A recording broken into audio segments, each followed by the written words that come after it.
Ladies and gentlemen, thank you very much for attending the Yomiuri International Forum 2025 September Forum, the 30 Years Crisis, Why Post-Cold War Order Has Fractured. Thank you for your attendance.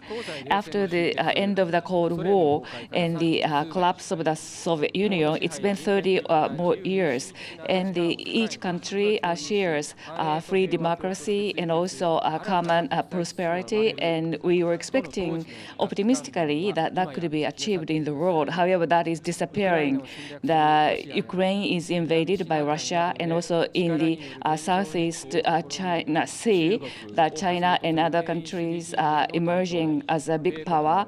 And second, Trump administration is causing a war on tariffs. And this year's annual theme of International Forum is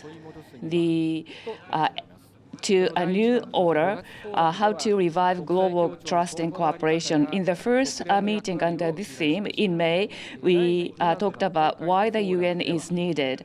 And the liberal international order, which was established after the war, is now facing a crisis. And we would like to discuss the historical causes and the impact of that for the future. We are going to listen to views from Japanese and foreign experts.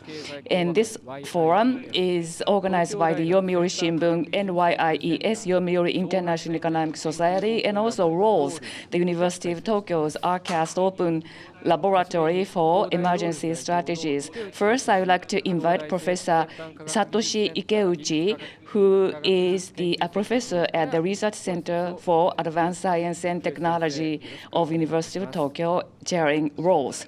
Thank you for your kind introduction. I am Satoshi Ikeuchi.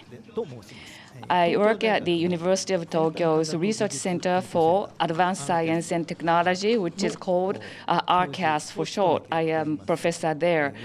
My area of specialty is global security and religion, particularly Islam and the Middle East are the area of my expertise. For the past 5 years or so, think tank was established within the university, and the university based the diplomacy and security focused think tank is now operated by myself. For short, it is called ROLES, RCAST Open Laboratory for Emergency Strategies. That is the full name, and I am running that open laboratory. So it's a think tank based on diplomacy focused.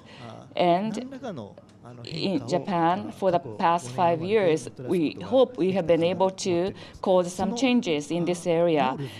As a part of activity of the ROLES, this time, from the University of Cambridge, we have invited 2 eminent professors. One person is Professor Emeritus Jonathan Haslam, and the other professor is Professor Brendan Sims. So these 2 experts are now in Japan. In conjunction with their visit to Japan, the Yomiuri Shimbun and the Yomiuri International Economic Society, or YIES, together with these 2 organizations, we RCAST ROLES co-organizing this seminar, and we are providing this venue. So this is a September forum of Yomiuri International Forum 2025. We are very happy to co-organize this. The theme we are going to take up today is one we are facing squarely, that is the post-Cold War order, which Japan enjoyed so far, but it is being threatened. And also Ukraine is being invaded, and Russia's aggression against Ukraine will be punished or not by international law. So this is the challenges we are facing. And also post-Cold War order, needless to say, the cause of the order has been led and driven by the United States. However, within the country of the United States, in many ways, it is shaking. So the impact of its shake is causing a ripple effect to the West, including Japan. In such a situation, post-Cold War order, why has it fractured? That is the theme we are going to take up.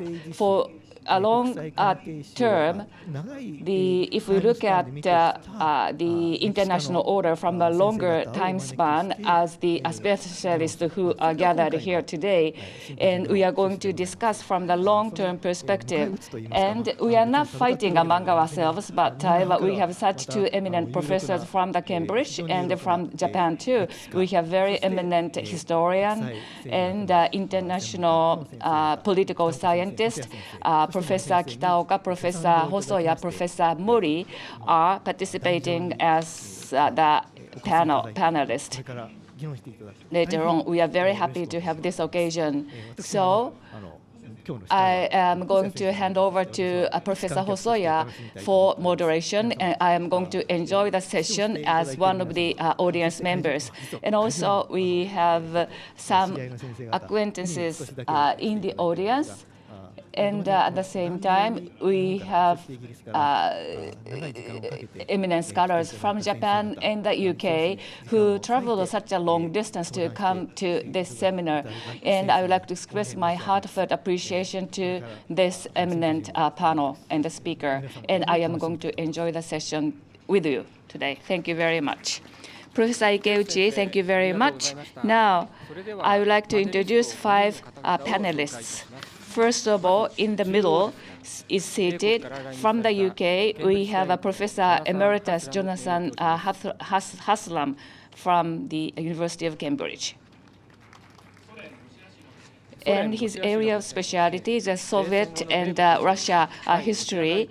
And he published a new book titled The Hubris. And the 20 years crisis, 1919 to 1939, the author of this book is E.H. Carr, and he is a disciple of this professor. And seated next to him, Professor Brendan Sims from the University of Cambridge again. And his area of specialty is European history and Baltic history, and he is also a director of Center for Geopolitics. Currently, he is currently working on a book on the great powers today. The seat next to the left of Professor Haslam is Mr. Kitaoka Shinichi, Professor Emeritus of University of Tokyo. Japanese political history is his specialty, and he has served as a deputy permanent representative to the UN and president of JICA and so forth. And Professor Hosoya Yuichi in international political science and Japanese security policy is his area of expertise. And then from Keio University, Professor Satoru Mori, the U.S. grand strategy and also the military use of state-of-the-art technologies is the area of his study. Let me introduce myself. I am Yanagisawa. I am with Yomiuri Research Institute. Let me introduce the proceedings today. First of all, from Professor Haslam, we are going to receive a keynote speech on the title of Why Did Russia Attack Ukraine? And after that, we are going to have a panel discussion. We are going to examine the current state and causes of the vacillation of the international order. And the second theme is a needed diplomatic vision. And the third theme is Japan's role. So these are 3 major topics for the panel. The Professor Hosoya will serve as facilitator of the panel discussion. Now, we are going to end about 2:30 p.m. Japan time. Now, I would like to invite Professor Haslam. I hand over to you.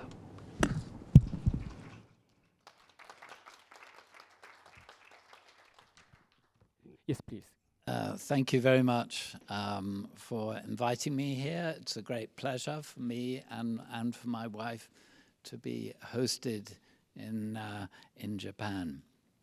I don't have that much time, and the book will fill you in the details. I think I'll just make a number of points. I think the first point was that the Cold War ended as a great shock and surprise to everybody, a pleasant surprise for the countries of East and Central Europe and some of the states, or to become states, former states and republics of the Soviet Union as it collapsed between 1991 and 1992.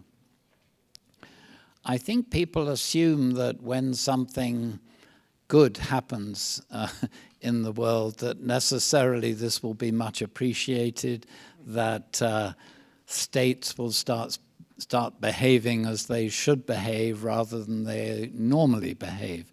But let me just light upon the fact that the collapse of the Soviet Union came as a terrible shock to the Bush administration. This is Bush the elder, Bush 41, as it were. It was a terrible shock because they weren't prepared for it, and some members of the administration didn't want to see it happen because governments like predictability, even if it's bad predictability. What they don't like is the system getting out of control.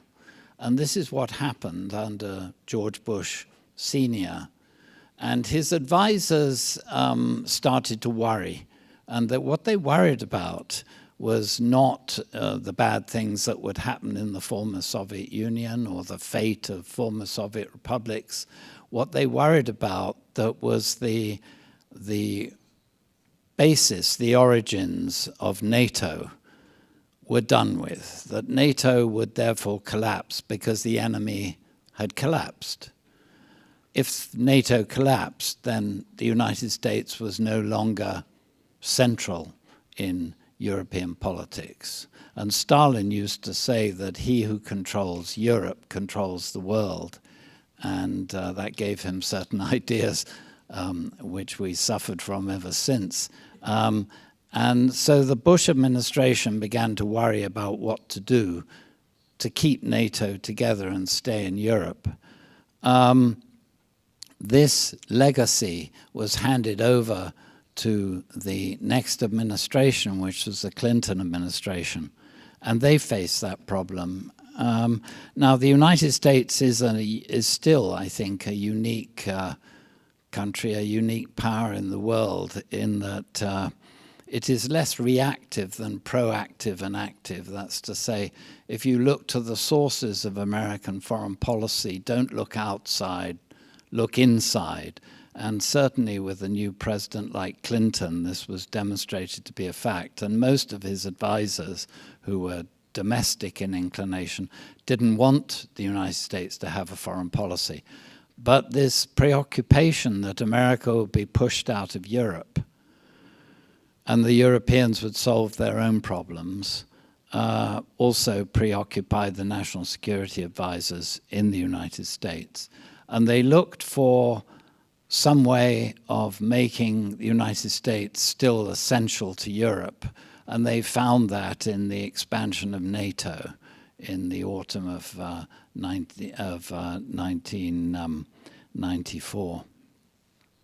So this was to have consequences. At that time, there were, I think, almost every colleague of mine who worked on the Soviet Union and the United States fiercely opposed this idea on the grounds that it would disturb the universe, would in some ways predetermine the nature and the makeup of the former Soviet Union in the form of Russia. These anxieties were strongly discounted by the hardliners' proactive element within national security circles in Washington. And their argument was, well, the Soviet Union's collapsed, Russia is weak, its armies can't even keep down internal rebellions in Chechnya and where else. The Russians basically have to go along with whatever we decide. But part of the problem here was not just proactive American policy, which began to include Ukraine on the list of countries that should be part of the expanded NATO. And remembering that Ukraine was an absolutely critical element in the Soviet military-industrial complex. It wasn't just that, it was the Europeans themselves. Germany was reunited, and once France was reassured this wouldn't be bad news, and that Germany would help create a European Union, in other words, the self-containment of the new united Germany, there wasn't a problem in that regard. The British under Mrs. Thatcher were dismissed as out of date. And essentially what began to happen was that the focus came on Germany, but Germany under Chancellor Kohl was not, Kohl himself was not interested in spending his time rebuilding a European security architecture. This was what his national security advisor wanted to do. It's also what the foreign minister, Hans-Dietrich Genscher, wanted to do. But Kohl just said, no, we don't have time or energy for it. We have to reincorporate, we have to reinstate the new Germany, as it were, in a new European context. We cannot be bothered with these things. And as an outlier was the breakdown of Yugoslavia, which began to break into warring states, which was itself precipitated by German policy in proactive recognition of the independence of Croatia under pressure from the Vatican. So, in other words, there was no natural successor to NATO in Europe. NATO just remained, bureaucracies remain, unless you remove them. And so everybody limped on one core assumption, which was that Russia would put up with more or less whatever you wanted it to do. And that came down to the end of the decade with the enforcement of NATO power against Milosevic and Serbia, against Russian wishes. More or less everything that occurred in the 1990s was against Russian wishes, and Clinton assumed that if you said the right thing, then Boris Yeltsin, who had inherited the new Russia, would go along with it, which of course he did because Russia was too weak to oppose it. And Russia economically was imploding. It was under advice to liberate its economy, which it tried to do. Unfortunately, it liberated the money supply before it liberated the productive facilities, which resulted in nearly 2,000% inflation in 1 year. So the potential middle class was sort of destroyed very, very early on, which is a core element of stability in Western industrial nations. So Russia began to fall apart and failed to deal with internal insurrection, was not content with the independence of a country like Ukraine. Ukraine sought its own independence and neutrality. It renounced nuclear weapons, and it assumed somehow that it could continue forward without too many problems. But every negotiation between Kyiv and Moscow, I mean, the most unimaginable set of negotiations went on through the 90s for nearly 7 years until they managed to reach a tentative agreement. In other words, Russia, even before Putin, was not accepting of a fully independent Ukraine. That's to say, a Ukraine that would make its own decisions about where its position lay in the international order. So by the time Putin came to power, and he came to power surprisingly because most people thought that the reformers in Russia would inherit Yeltsin's Russia. But after the NATO bombardment of Serbia and the creation, as it were, NATO's recreation of the order in that part of the world, Yeltsin decided that Putin should be his successor, that Putin, as a former KGB officer in the first directorate, would be the man to run Russia. And what Yeltsin was doing was essentially saying that Russia should move back towards some form of autocracy, even if it's under a sort of veneer of democracy. The elections that occurred, in 2000, I mean, it was all foreordained. I mean, the choice had been made as to who the successor would be, and that's what occurred. So when we go back and look at the reasons why we had disorder instead of a new order, we have to look in every direction. We have to look at the impact on Ukraine, the collapse of Russia and the Russian economy. Certainly in 1998, there was another collapse with the new Russian stock market, which wiped out another new middle class in Russia. Then you had the Clinton unilateralism, effectively under cover of multilateralism, a unilateralist foreign policy, which was then inherited by George Bush Jr. And you had Germany's unwillingness to play the directing role in the security of Europe. This was critical.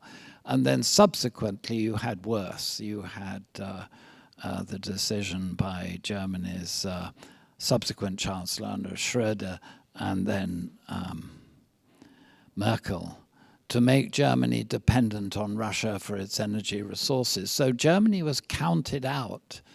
It counted itself out at each stage. That left a vacuum. The United States basically filled that vacuum, and then the Russians felt threatened because they were reacting as they had reacted ever since 1917. There wasn't really much difference to the notion that they were being surrounded and threatened, etc., etc. So this all had a ghastly element of predictability to it. And I'll stop short there, but just to say that the events that then followed there was nothing in those events that unrolled or rolled back the advent of Putin and Putin's conception of power in Russia. Nothing was done in the West to restore or recreate a market economy in Russia, which was a phenomenal task. There hadn't been a market in Russia since 1929. So there was no one alive who knew what a market was except the most criminal elements on the black market in Russia. And you can see what they would do. So we end up with the Bush administration coming into office and pushing the notion that Ukraine had to be part of NATO, and then you get Putin drawing a red line saying you can't go further than this as 2008, and then you get the events of Maidan in 2013 to 14, when the Poles were the ones pushing for Ukraine's incorporation into the West. This was Sikorski, who is back again as foreign minister. So I'm afraid as a Russianist, one began with some hope that Russia would in some ways normalize in the Western terms. I mean, in Russia, they used to say Russia, it's a nenormalная страна. It's not a normal country. We want a normal country, by which they meant the Western model. And unfortunately, we are now even further from that than before.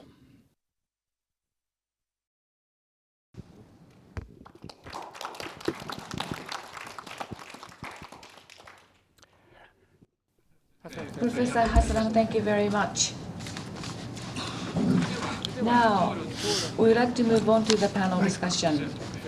Professor Hosoya, I hand over to you. Now, from this point onward, I would like to serve a facilitator for this panel discussion. Once again, let me introduce myself. I am Hosoya. I am with Keio University. Many people are participating virtually online today. Thank you for your attendance. And the theme of today is the 30 years crisis. And many people have noticed, I understand, and also it was referred to earlier, E.H. Carr, very famous historian, international political scientist, and his book has been translated into Japan. That is the 20 years crisis. And that is the title of the book. So we got the inspiration from this, that 30 years after the post-Cold War ending, what kind of period did we live in this period? We are going to review that. From that historical perspective, we are going to review 30 years post-Cold War to identify the essence of the challenges we are facing today. That is the purpose of this panel discussion. As was introduced earlier, Professor Jonathan Haslam has also written the review of the H.E. Carr, and the Japanese translation has been also provided. That is the Vices of Integrity.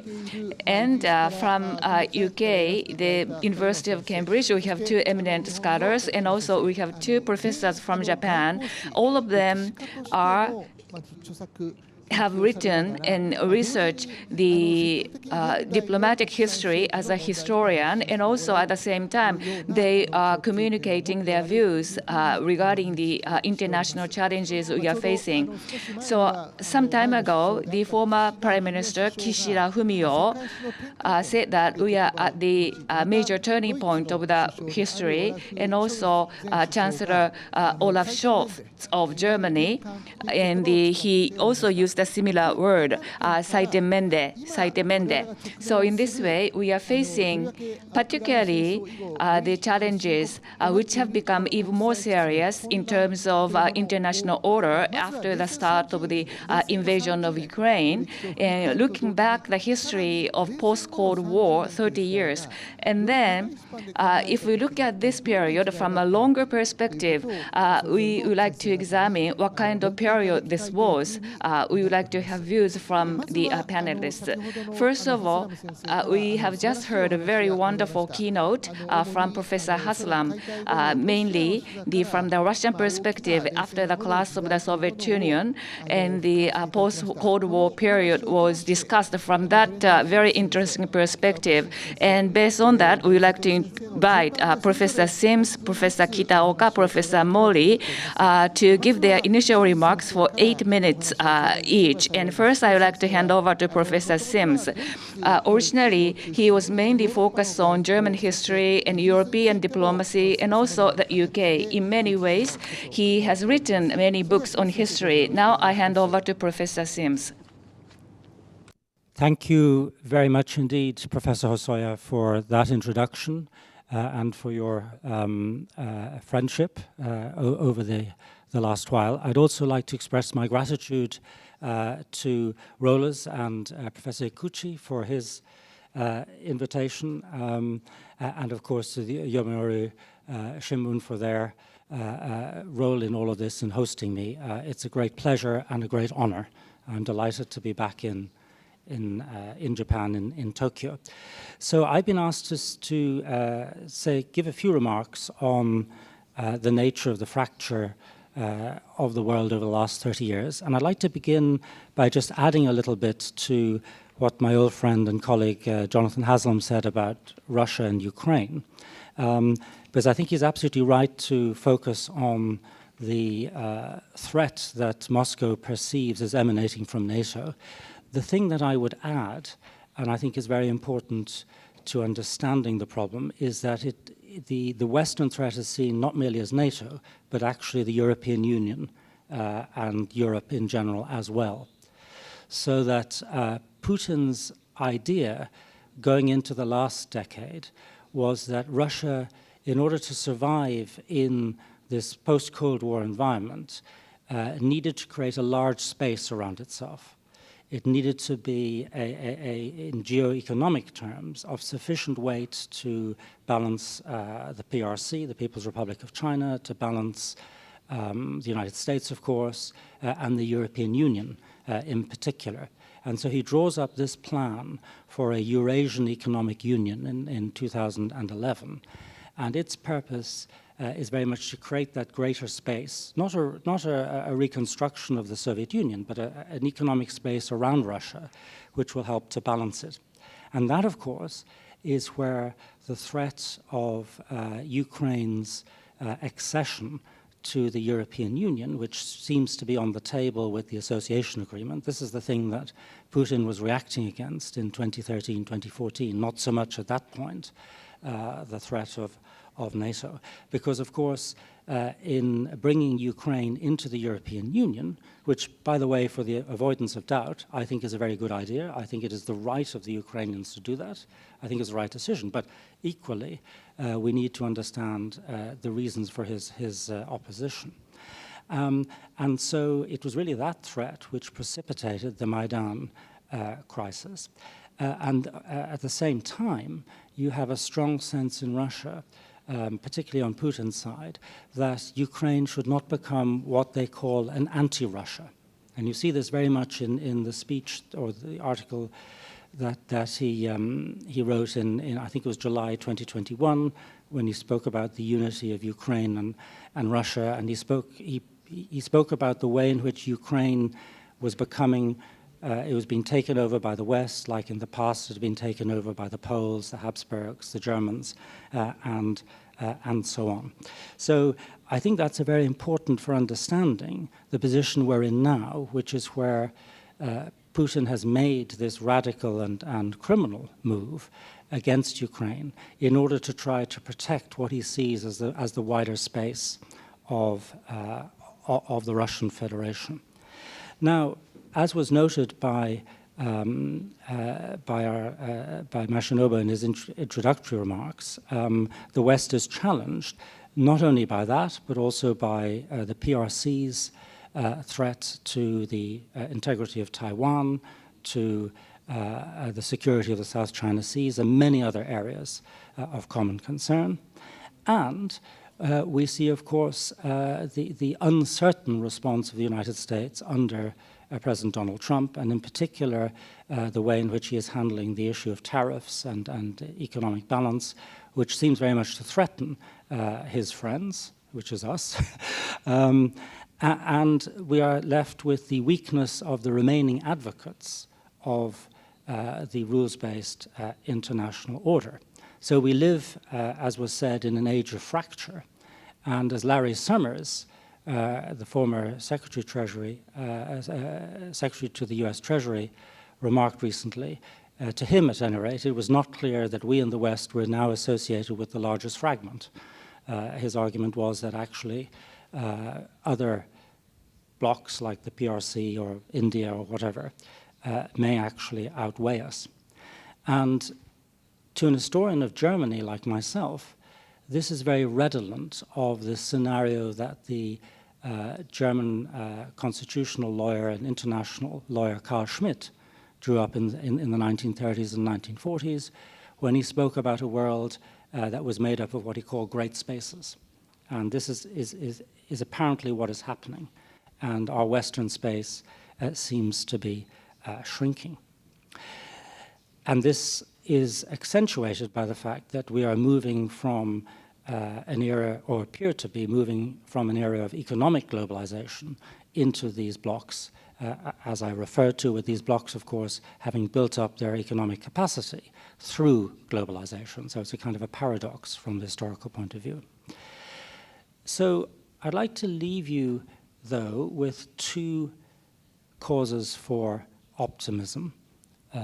That is, if you share, as I think most of you do, my feeling that the West is something that is worth defending. The first is that the apparent unity between the anti-Western elements, which we saw on the surface showcased at the big parade in Beijing a few weeks ago, that apparent unity is really more apparent than real. We were talking about this beforehand, that certainly as far as India is concerned, it may regard itself as economically part of the BRIC framework, perhaps in some sense culturally part of that, but in no way does it see itself strategically as aligned, certainly not, as you all know, with the PRC, and it is striking that Mr. Modi did not stay for the military parade. And it's also not surprising, since most of the hardware that was showcased there would likely be used, and in some case has been used, against India long before it will be used against any Western power. So I think there is still all to play for with regard to India, and we may come back to that later.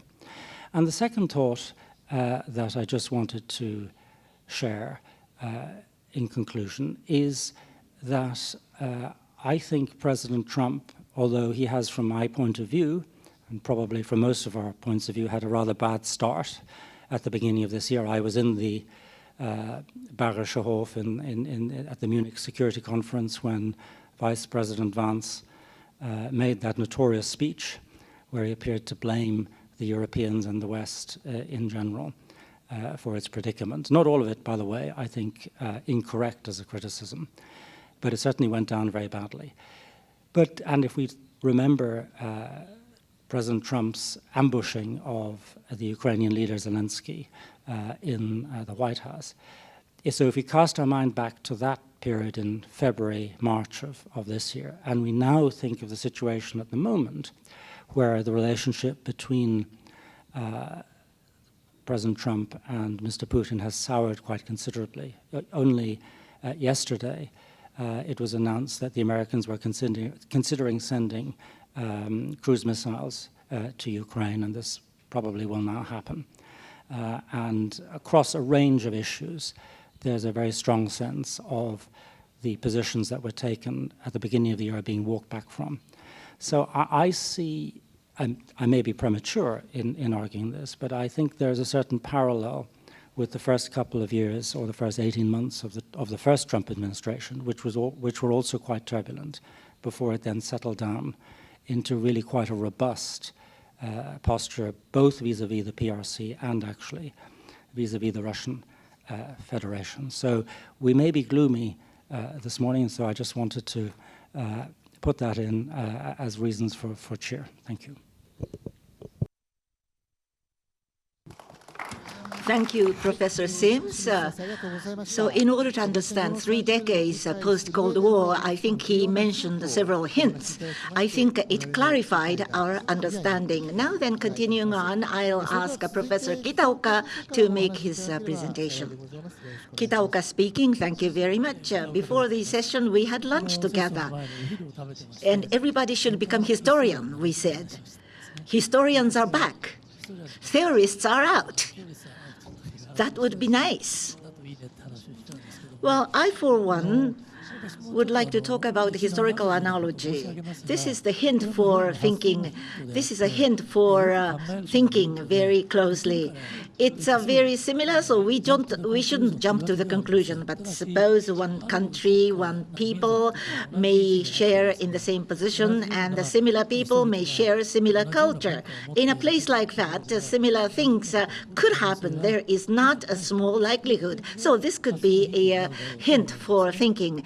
Cold War ended. I am reminded in 2004 I was the Japanese ambassador to the United Nations, and from the end of 2004, Russian diplomacy became very hardliner, and it was after Orange Revolution, and they started stopping gas supply to countries not obeying Russia. So it acted like Russia. But come to think of it, the Cold War ended after the First World War.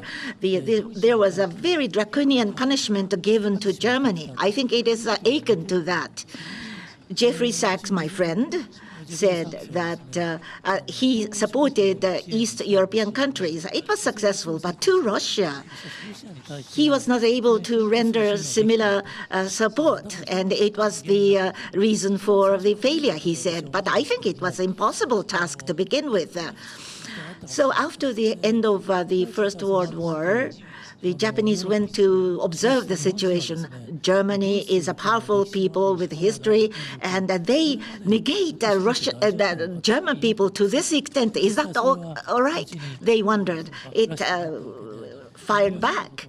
So I think a similar thing is happening to Russia. The Russian aggression to Ukraine legally shouldn't be tolerated. It shouldn't be tolerated, but to the backdrop of that, there was a resentment on the psyche of Russia. After the Second World War, we shouldn't suppress the powerful people, and George Kennan acted on that. Rather than punishing Germany, we should nurture Germany and Japan. That's what Kennan said. At the same time, he said that we should be careful about expanding to the eastward of NATO. The Russian act is to be blamed, but the Western behavior, which invited Russian behavior, was not wise. Come to think of it. Now, there are things that the two speakers did not touch upon. That is the development of China. This is the biggest element that happened. In 1991, I went to observe the situation in Eastern Europe. I felt that Czechoslovakia, Poland, Hungary, all of these countries spoke English, and they showed the CNN. So interpretation and the currency and language, everything was anglicized in these countries. So end of Cold War, in a way, was the U.S. was victorious. But I think China developed on the wing of this development. China does not change politics, but the capitalist rule would be pursued to the thoroughly by China. So with the victory of the United States, the world became flat. And in this context, in accessing WTO, they were favored for developing countries, and China used the advantage given at the time of accession to WTO. Similar thing in India. At the end of Cold War, the import substitution would be changed with the doing away with the socialism. So recent development of India is one big product and consequence of the end of Cold War. So this has become so visible in 2008. G20. I think G20 was established in 2008. Lehman shock hit the world. World economy, in order to manage it, G7 was not enough. So G20 was proposed. There were G20 finance ministers, but they wanted to elevate to the leaders so that they would be managing the emerging countries as well. It so happened accidentally, Hu Jintao's power was waning in 2008, and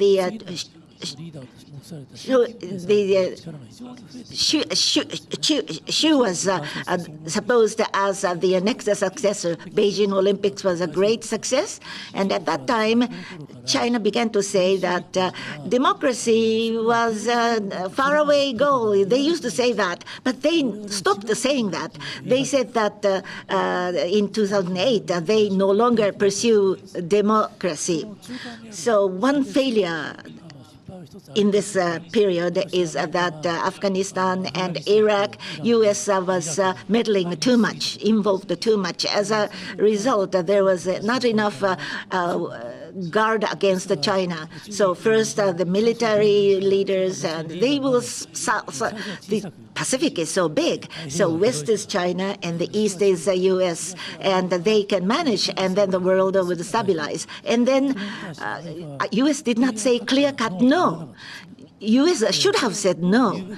And the order should be maintained by the rule of law. And it is not the division of powers. U.S. could have said that, but U.S. didn't say that. Obama administration said pivot, and they said that pivot going back to Asia, but actually they didn't.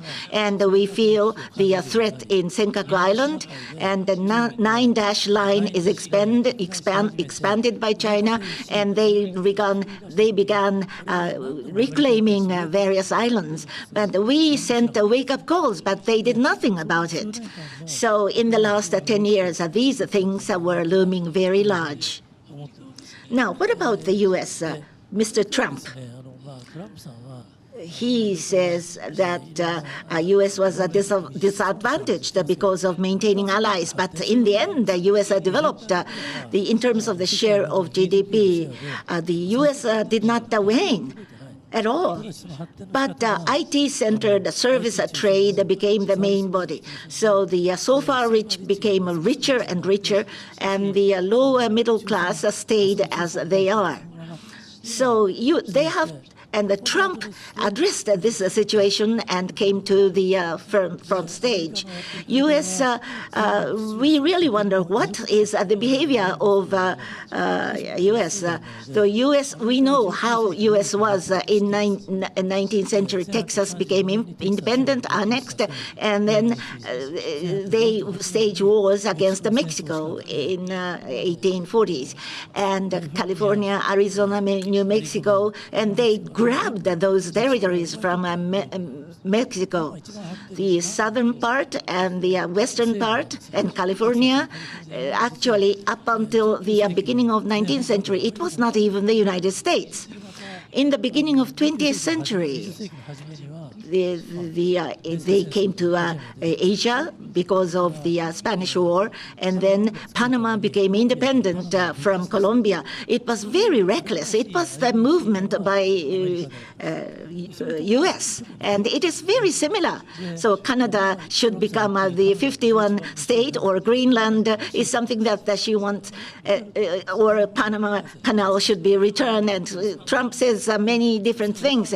But in the long span, the international collaboration after the war was done because it was advantageous to the United States. So it was wrong for us to expect that international collaboration would continue. Well, indeed, Woodrow Wilson proposed 14 articles, and then they proposed a United League of Nations, and it is so similar to what Wilson did. So what should we do in the face of that? I think I will have another opportunity to speak. So this will conclude my initial remarks. Thank you. Thank you very much, Professor Kitaoka.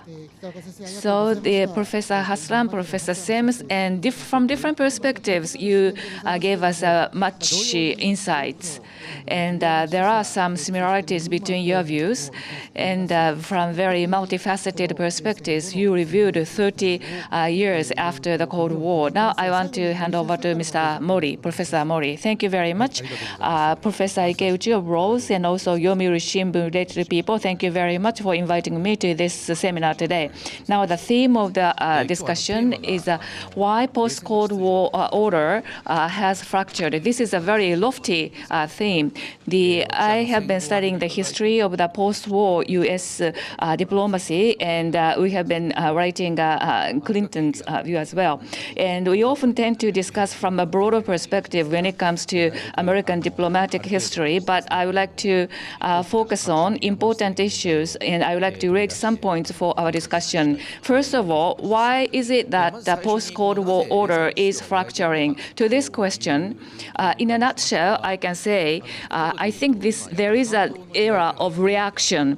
After the end of the Cold War, there are various political trends that have emerged, and between major powers and also regional international politics, or within some countries, within such a major movement, there are people who are marginalized people and marginalized countries, marginalized groups in such an era. So I think these people are rolling back and reacting to this reality. So they are taking such a tough and hardline approach. So the Russia's invasion of Ukraine and Hamas attack on Israel, and also the re-election of Mr. Trump, and also extreme right emergence in Europe.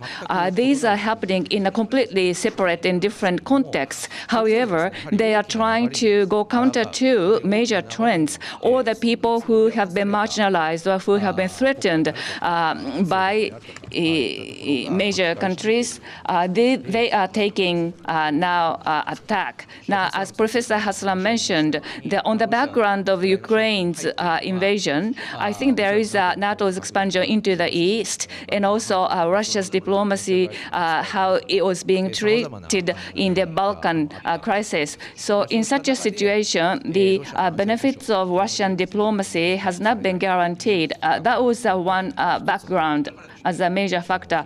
But that doesn't mean that we can legitimize the military attack on other country. And also Hamas attack on Israel, this is the area of expertise of Professor Yuichi. There is an Abraham Accords, and the Arab countries try to normalize their relationship with Israel. As a result, Hamas wanted to put the existence of Palestinian Authority online. And regarding Mr. Trump, the accepting immigrants and also trade freedom caused hollowing out of industry, and also industrial robotization is progressing, and also Make America Great Again force have emerged to counter this trend. And also exclusionary logic was utilized by Mr. Trump. And however, the power was snatched thanks to election. Now, the issue of immigrant is also another factor behind the European tendency toward ultra-right force. In the case of Hamas, Trump, or the ultra-right in Hamas, although their means and ways are different, however, after the post-Cold War has ended, there are people who have been threatened by the trend, and they were threatened and challenged. They have become very desperate. That is why they had to turn to desperate means, and that have caused problems that we are seeing today. Paradoxically, U.S. has had a primacy position. However, U.S. primacy position is declining. And this is happening. And as Professor Kitaoka mentioned, PRC joined the WTO. It opened up the economy to outside world. So it introduced self-reform. They tried to ride on the trends of the days, and they successfully grabbed economic opportunity. So unjust trade practice is an issue faced by PRC. However, the PRC was able to expand their area of influence, riding on the trends of world. So there are people who took advantage of international trend, and there are people who are marginalized. And because of the weakening influence of the United States, such activities have become even more visible. Now, from the perspective order, what is the problem? What is the issue? In terms of the order, what is a very difficult issue is that what is the legitimized interest? When there is a conflict in understanding legitimate interest, how could we overcome this difference of views? Professor Haslam pointed out aptly Russia's aggression against Ukraine. There are various factors behind, and Professor Sims also mentioned self-determination, political independence, and also political integrity. These are the fundamental interests that has to be pursued, and the legitimate interest. In a sense, Russia's imperialist view of national security came into conflict with this. And also Ukraine's the move toward the West has not been accepted by. And also the major countries' status pursued by the Russia was not accepted by the West. The West didn't give enough space to Russia in terms of their national interests. So on one side, there is a very strong force. In such a situation, weaker force on the other end, they want to cannot secure through negotiations their national security interest. That is why they are pushed against the wall. So self-reform I gave you the successful example of China in terms of successful self-reform. There are countries which failed to reform themselves. Economic policy failure of Russia was mentioned by Professor Haslam. And if countries cannot successfully self-reform, then they move toward isolationist approach to secure their national interest. So if this happens, then interest which is being pursued cannot be legitimized.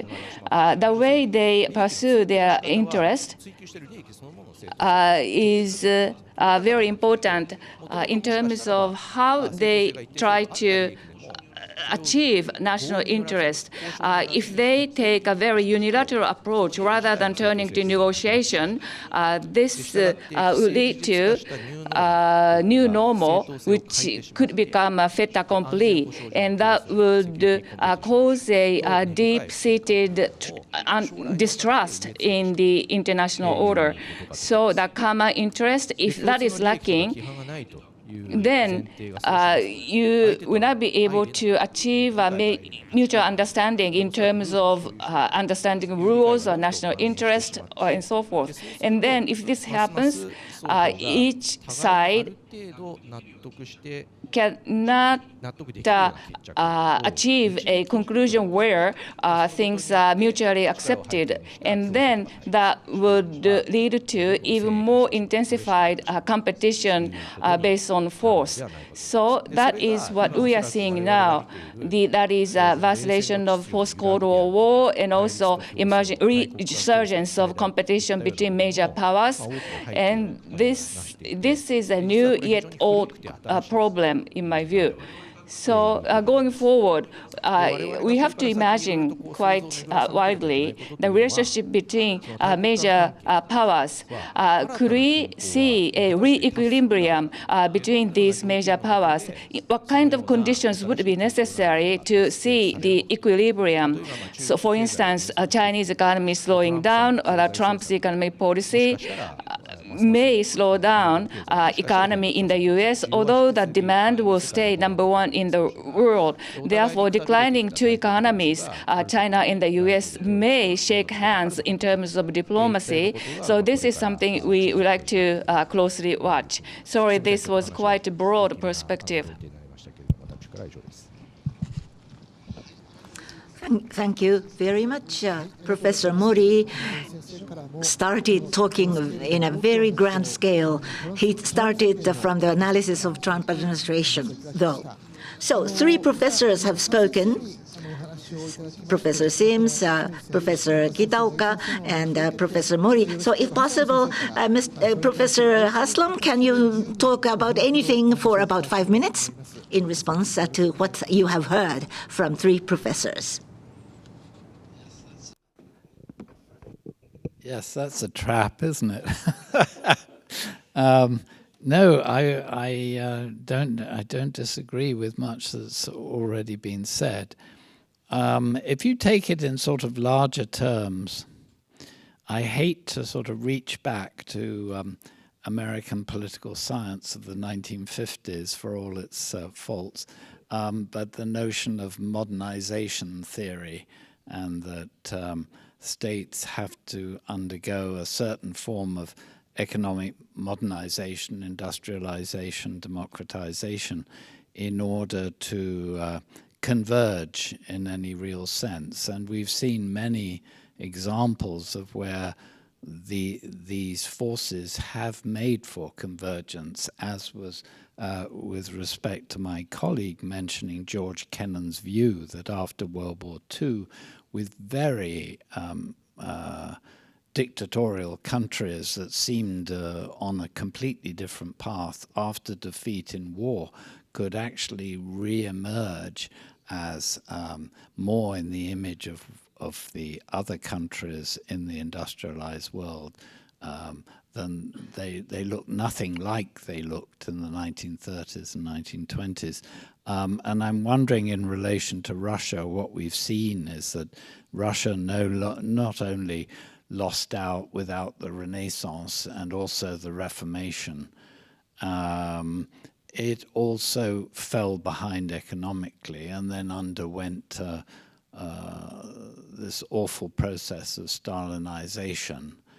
So in a way, it's not surprising that its reaction to democratization on the ground in neighboring countries should have been one of deep suspicion and the assumption that this wouldn't have happened if the US, CIA, USAID, and Britain and the others had not interfered in the natural progress of these countries. In other words, you've got a completely unconnected view of how the world develops that has come out of Moscow. And our real problem is not, I think, just a sort of strategic one, which obviously is vital in respect of Ukraine, of pushing Russia back, of making clear that you're not going to win if you arm yourself to the teeth and then you destroy your own domestic economy, that this is a road to nowhere, but that actually Russia is in desperate need of a completely alternative model of development that has to come from within. And for us, the real problem today is that Russia is a black box, and that I, as a Russian specialist, and my colleagues, we have very, very little ability to look inside that box. And if one does, it's dark. One has no idea. All one has is memories of people and situations from the 1990s when progress seemed to be possible, that some form of convergence with the West was possible. Those people mostly haven't fallen out of windows or haven't succumbed to poison. They're still there, a large chunk of the urbanized middle class. So our hope ultimately has to lie inside the country to rectify what's happening at the moment. Thank you. Professor Haslam, thank you very much. Everybody stick to the allotted time. Thank you for your cooperation. This is wonderful. We are proceeding smoothly. And for the past 30 minutes from the panel, we asked to talk about the international order post-Cold War. What was the nature of the international order for the past 30 years, from historians' perspective particularly. And in this, many small policy decisions, which were wrong decisions, and there was accumulation of many mistakes in terms of policy that caused a fissure and distrust and dissatisfaction, and that has skewed, distorted the diplomatic policy of various countries. For the next 30 minutes, then, if that's the situation, what kind of diplomacy is needed or expected? What kind of policy is needed? So this is the theme from now. And after that, in such a framework, what kind of role that Japan is expected to play? So that leads to the conclusion of this panel discussion. First, theme number 2 is the needed diplomatic vision.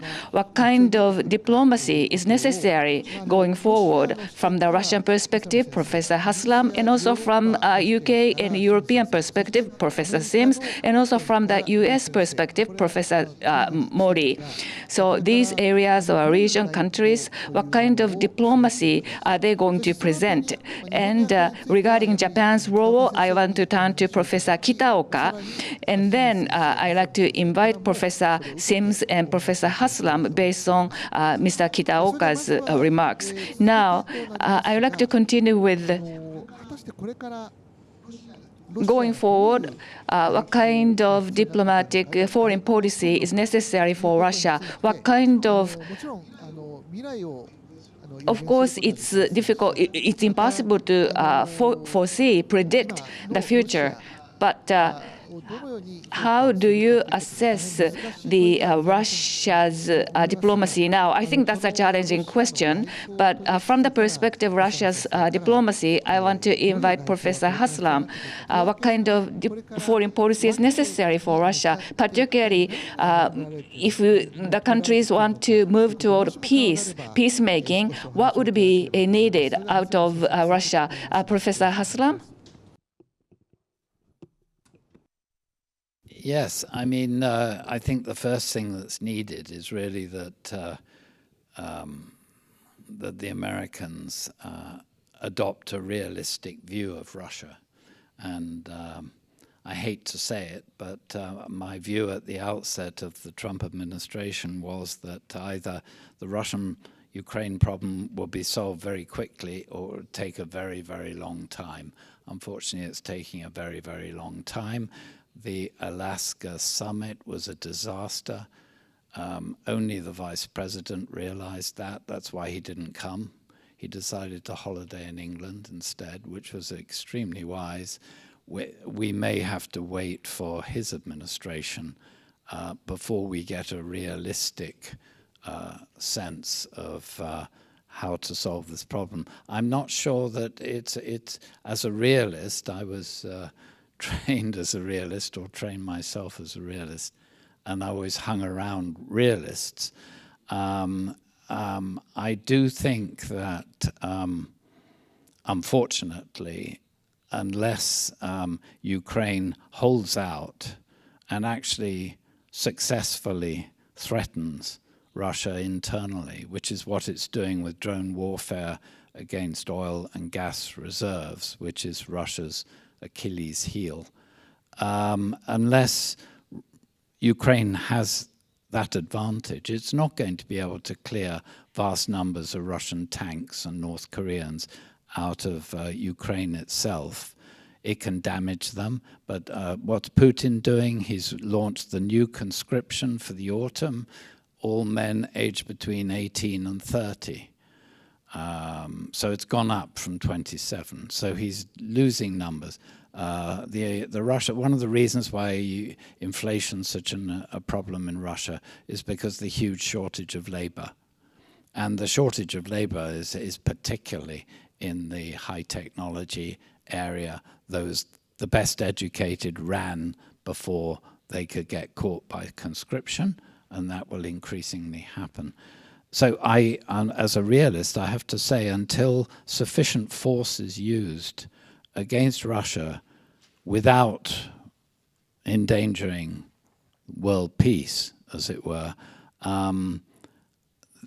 internal change in Russia will not happen to move in the direction of a compromise settlement. In other words, I really don't think this is going to happen under the Trump administration, and I hate to say that. I don't think it helps us, certainly in a small country like Britain, which is underarmed thanks to a succession of governments, which is economically going downhill, talking about World War III as a realistic thing, because even under Khrushchev in 1957, he could wipe out Britain with one intermediate range ballistic missile in under 30 minutes.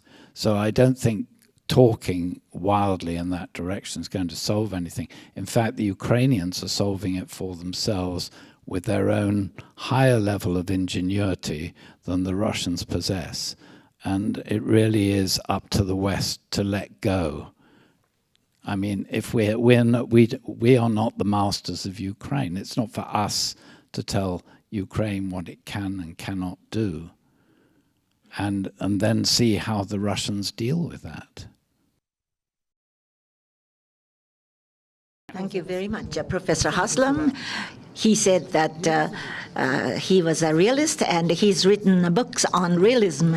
And if there are people in Japan trying to translate, I hope his book should be translated. Now, Professor Sims, can you talk about one thing? UK, the sanction against Russia and the support to Ukraine. I think UK is a very important country, and so the security, it has a very important position. What kind of diplomacy is needed from the European perspective? going forward? Thank you very much. Yes, I think the UK's role has been very important, as you say, both in terms of its early and effective assistance to Ukraine in 2021, 2022. So both before and immediately before and immediately after the start of the full-scale invasion. And also, of course, the UK has been the backstop for countries like Finland and Sweden. When they applied to join NATO, they requested bilateral guarantees from the United Kingdom to tide them over until the kicking in of the Article 5 guarantee of NATO. So that I mention that as an illustration of the way in which the UK is important, not merely in its own eyes, but actually in the eyes of the other actors. Now, I think where the UK can continue that very, in my view, constructive policy is in trying to establish some form of division of labor within the West. I mean, broadly speaking, we need a double containment. We need a containment of the PRC in East Asia and globally, and we need, as we've heard, the containment of the Russian Federation in Europe. And we essentially have three pillars of the West, the United States, of course. We have the UK and the European Union in Europe. And then we have what one might call the rest of the West, which would be, of course, Japan, South Korea, Australia, Taiwan. And we have, at the one level, very similar interests, broadly speaking, to support the rules-based international order, but we have rather different priorities in the sense that, obviously, in East Asia, you're more concerned about the PRC, although also worried about Russia. And in Europe, we are more concerned about Russia, although obviously also concerned about the PRC. So we need to establish a kind of community of deterrence. We need to craft a strategic and if even intellectual project where it makes sense that we hang together, we stick together, and we're not separable in a way as has been attempted in the last year or so. So to do that concretely, just three very quick suggestions. One is the European Union needs to sort itself out as a security actor. It needs to end its residual dependency on Russian energy. It is the case that the European Union has, since February 2022, sent more money to Russia to pay for energy than it has sent aid to Ukraine. It needs to wean itself off its economic dependence on the PRC, and it needs to overcome the divisions within Europe itself, which have been alluded to in the context of migration and other factors. The big problem is not only is the world fragmented, but actually parts of those fragments are themselves fragmented, so there is no single European will as yet. I think we need to work out the remaining issues between the European Union and the United Kingdom. That's going to be important over questions like Northern Ireland, which have been apparently solved, but are actually simmering in the background, because however good the relationship is between the Labour government today and the European Union, if there were to be a reform government, which is now apparently statistically likely, then that whole deal will be reopened.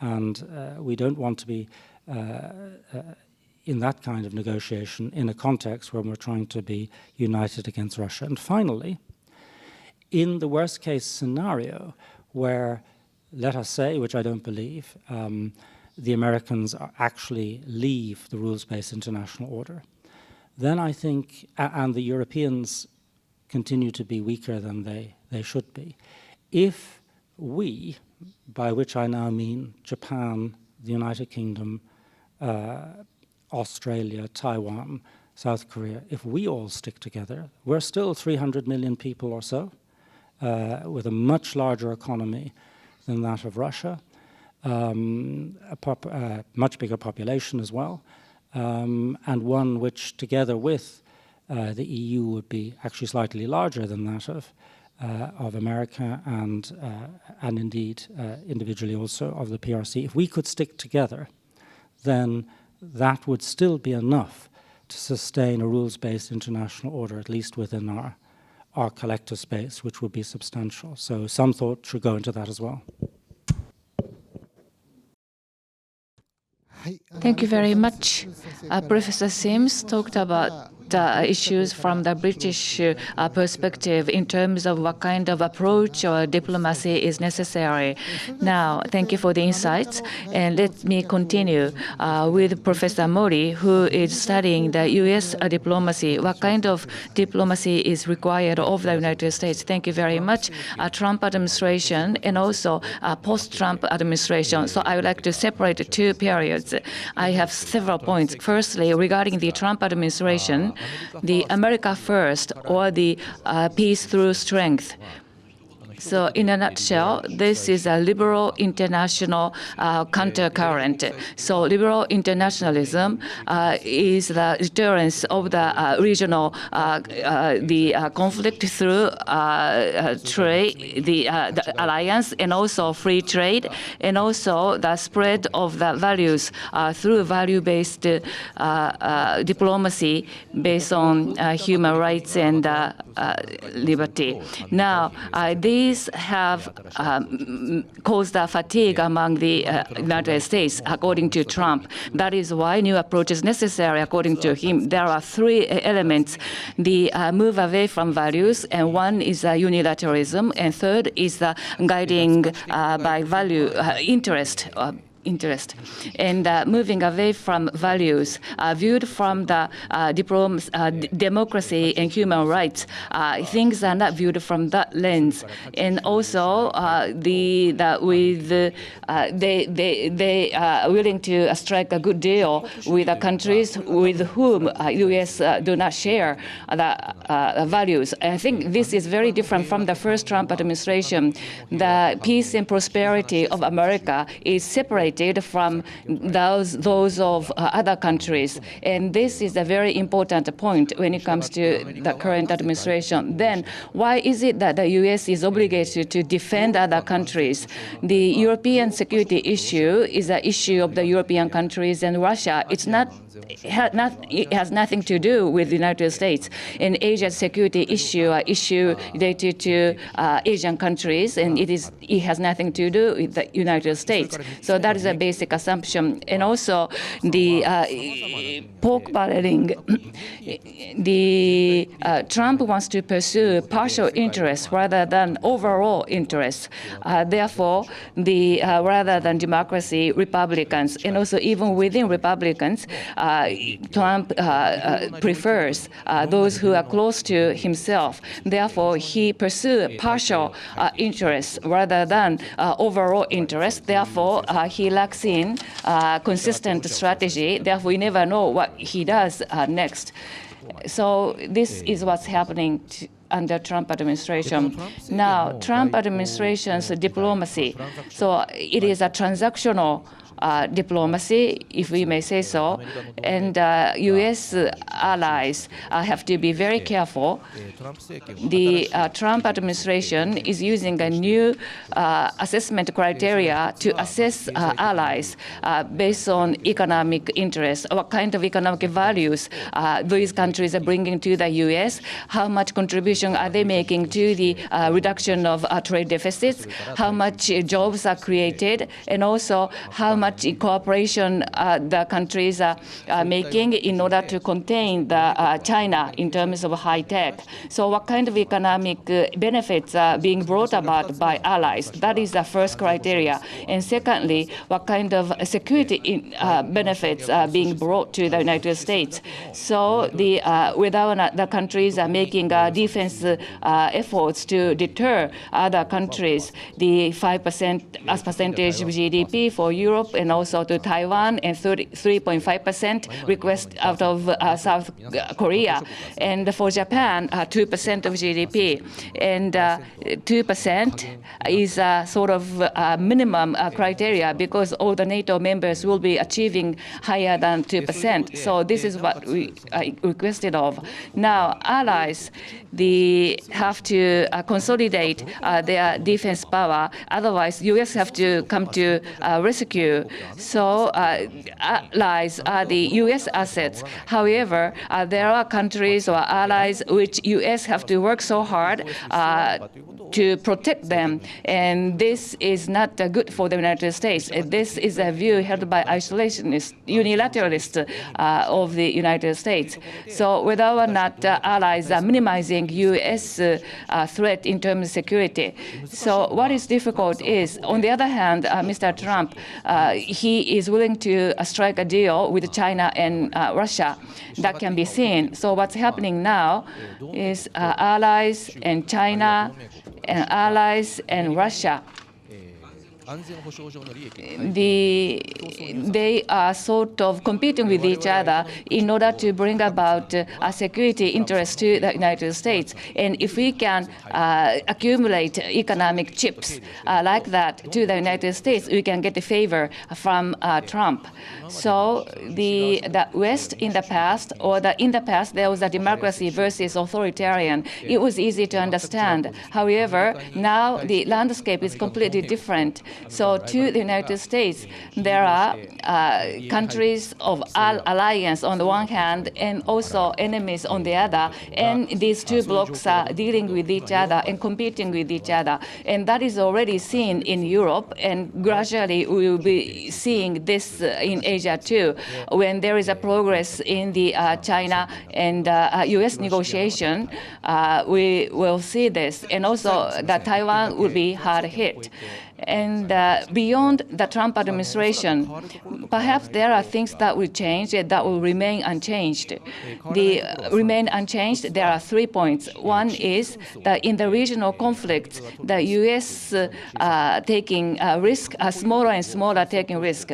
And if the nuclear weapon state will be in the region, and then the U.S. wants to shun away from such a conflict, they don't want to involve in this. And secondly, they will be less willing to be involved in the trade liberalization. And thirdly, the leading technology leakage will be protected. Therefore, this regulation on leading technology will be stronger, be it Democrat or Republican. So this is a bipartisan effort. But if we are going to have a democracy back in the office, then value-based diplomacy will come back, and also climate change and also foreign aid will come back as well.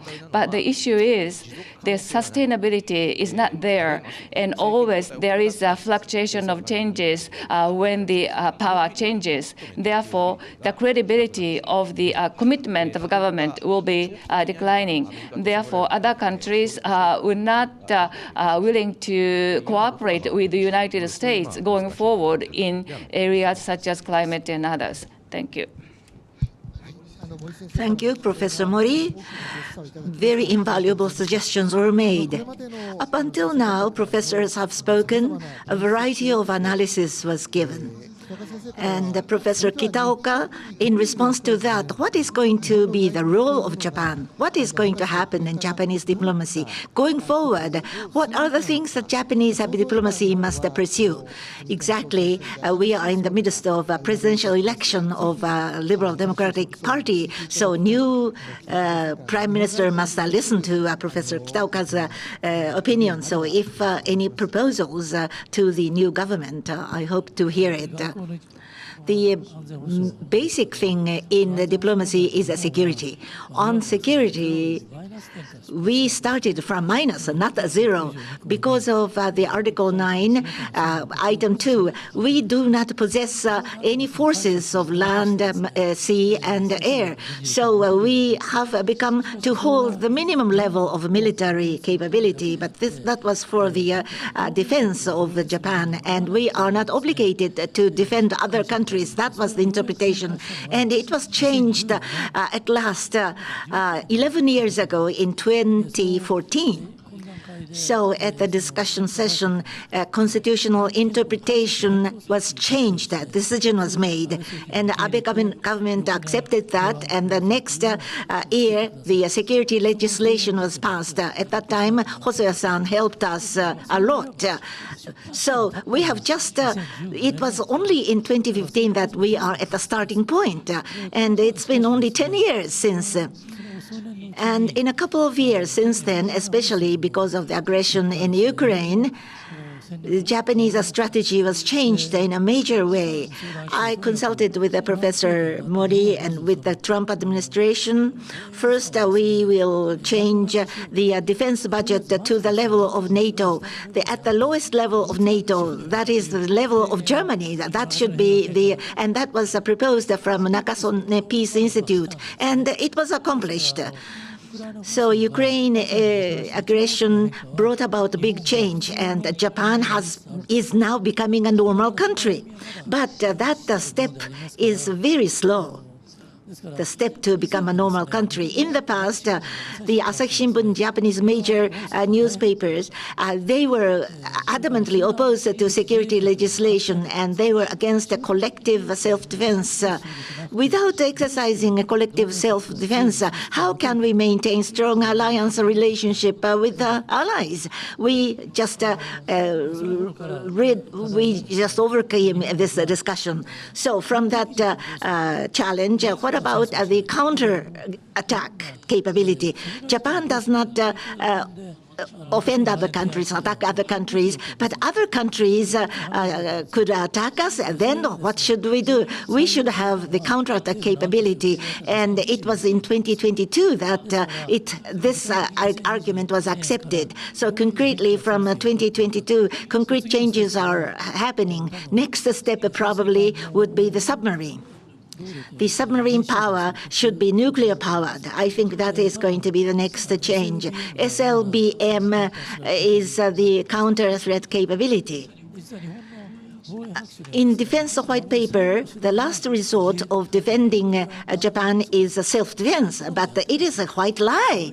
We don't do that. We just maintain good relations with the United States. So North American Division was the front line of the defending Japan. It was so dubious. So Prime Minister's office and the Defense Agency, Defense Ministry must be the center play, and it is becoming so. And we didn't export arms, but partially it is possible for Japan to do that. If we don't export arms, customers are only self-defense industry. Japanese defense industry declined and declined. Unless you do export, you don't develop. I hate the expression, the merchant of death. But if a country belongs to democracy, and if the countries are threatened by other countries, we can provide weapons. I think it is only normal, but we haven't gone to that stage. We are attaining to be that kind of country. So our country should be defended, but with our capability to defend ourselves. That's the first point. And we must maintain good relationship with the United States. U.S. deterrence, is it dependable?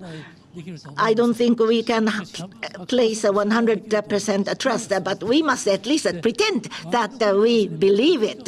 So viewed from surrounding countries in terms of the relationship with the United States, other countries may come to the fore. So North Korea, China, if such things happen, China and North Korea may feel reluctant, so that must be maintained. The third point, my assertion for the last couple of years, in today's world, the superpower or nuclear have countries and the veto power in Security Council or massive land or massive resources, these are the countries of which can have a big say. So we must have a union, like a Western Pacific Union has to be created.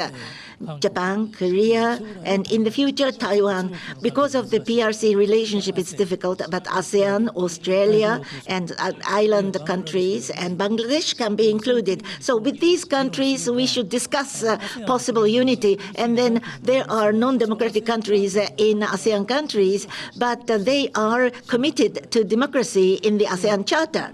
as a future challenge. So democracy is to be pursued or not. I think it's a big difference.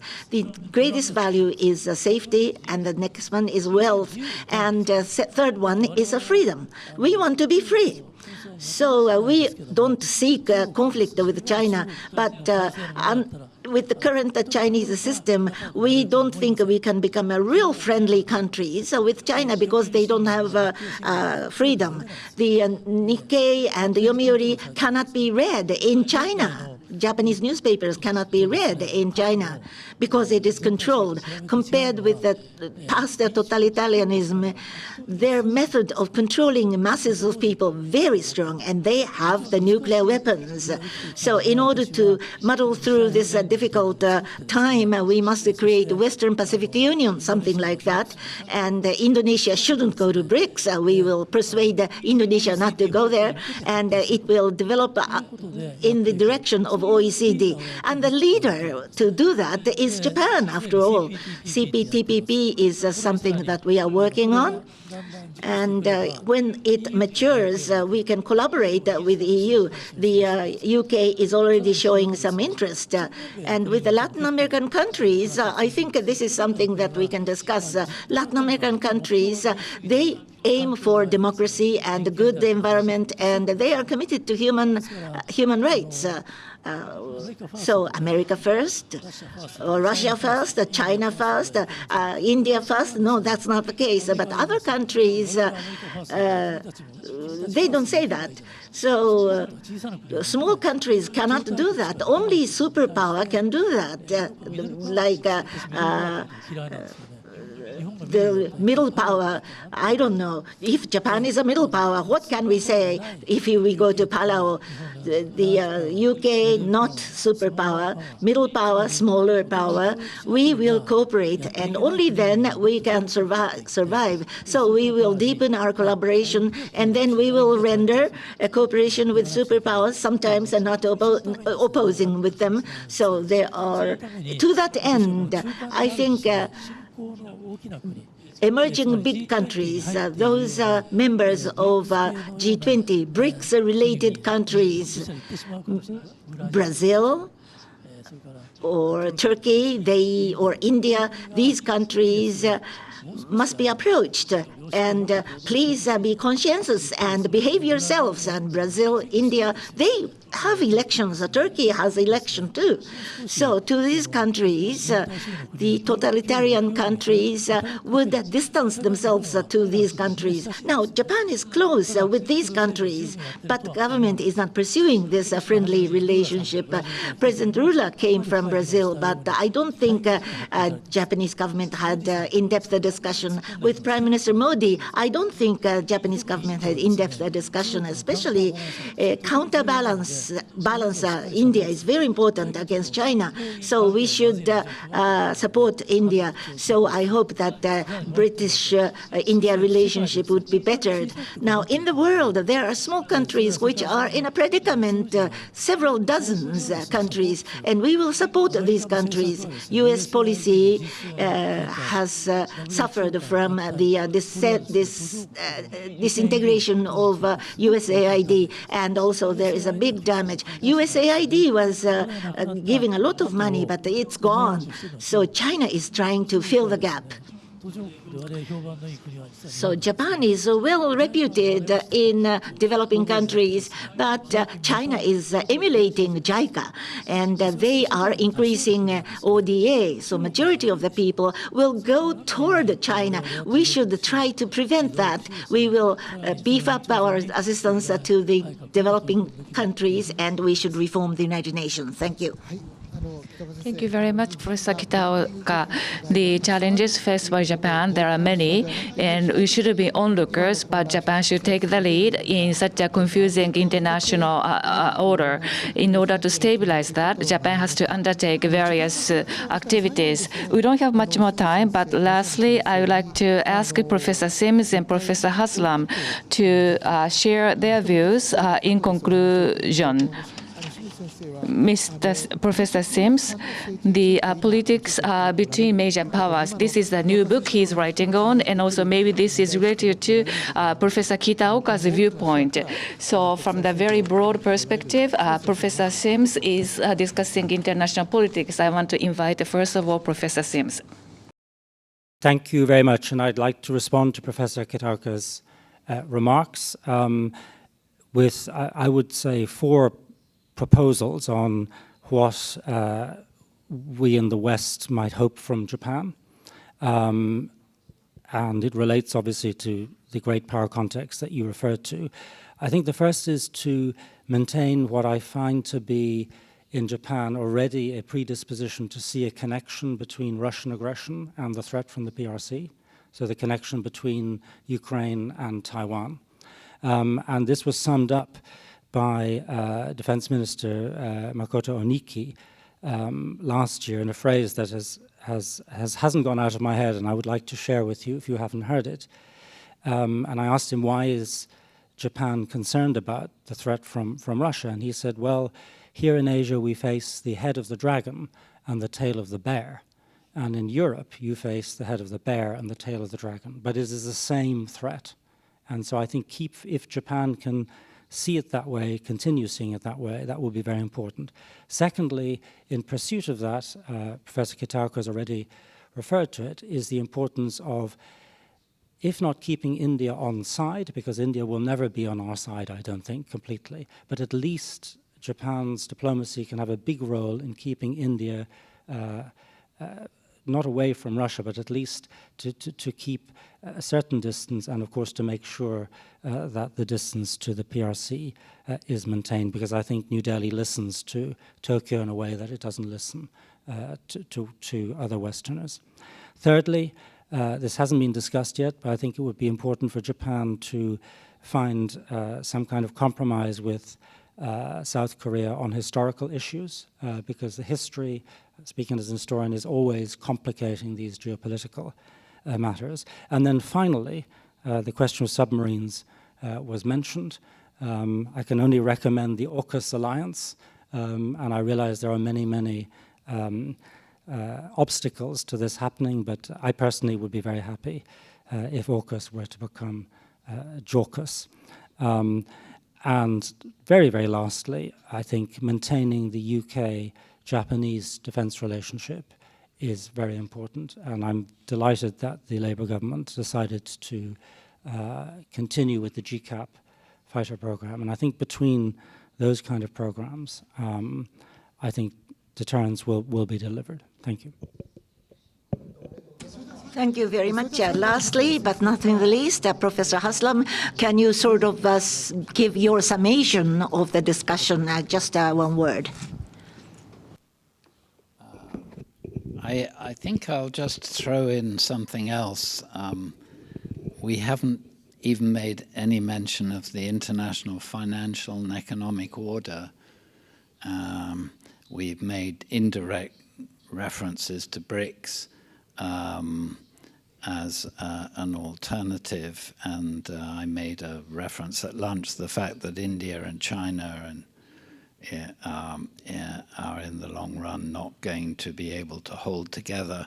But the fact is, at the moment, if you even just watch YouTube, you'll see that the US economy is bloating into a debt that's going to send the US stock market plunging within a matter of months, certainly within a year, that the other countries rising in the world are piling up gold and selling US treasuries. So to the extent that one's looking for a new international order politically, in the next few years, I think it's going to be very challenging economically and financially, because what will happen, certainly in the United States, but almost also certainly in Europe, is that countries will turn inwards in the face of populism. Indirect references have been made to reform in Britain. No one's mentioned the AfD in Germany. there's the movement in France. These would accentuate under economic duress. And so what I'm suggesting is the underpinning of any future international political order will become much more difficult in the next very few years. And on the counterpart is that when the markets collapse, the prices of commodities shoot up, and which country produces most of the commodities that the West needs is Russia. It's the countries that don't get along with the West that will benefit from a financial or economic implosion in the West. So the task becomes doubly difficult, which I think accentuates the need to do things in the short term that will plug the holes and fill the gaps, such as been discussed in relation to relation to Japan's position in the world order and the idea of a West Pacific Union. But the clock is ticking, and I'm not confident we're going to get there before things fall apart. Thank you very much. Professor Haslam raised even more important perspectives. Thank you. For my lack of chairmanship ability, we went overboard a little bit. But however, this period was a very happy time for us because I am surrounded by professors I respect very much. I was able to discuss the current challenges, which was a dream come true for me. So once again, I want to express my appreciation to Yomiuri Shimbun and also YIES, and also Tokyo University Professor Ikeuchi and Rowles. Thank you for organizing this event and inviting us to this seminar. Once again, thank you very much. And also, as I forgot to mention this in the beginning, the Rowles, and actually I am a leader of a project at Rowles focusing on the West policy. And I am very happy that we were able to have a very high-level discussion, high-standard discussion. Please give the round of applause to the panelists. Thank you very much. Professor Hosoya, thank you very much. And also, my appreciation goes to the panel and also the participants. We went just a little bit overboard, but I would like to conclude this seminar. On the Tuesday, the 7th of October, on that day, Yomiuri Shimbun morning edition will feature this forum content. Once again, please give the big round of applause to the panelists. Thank you. This concludes the Yomiuri International Forum 2025 September Forum. Thank you.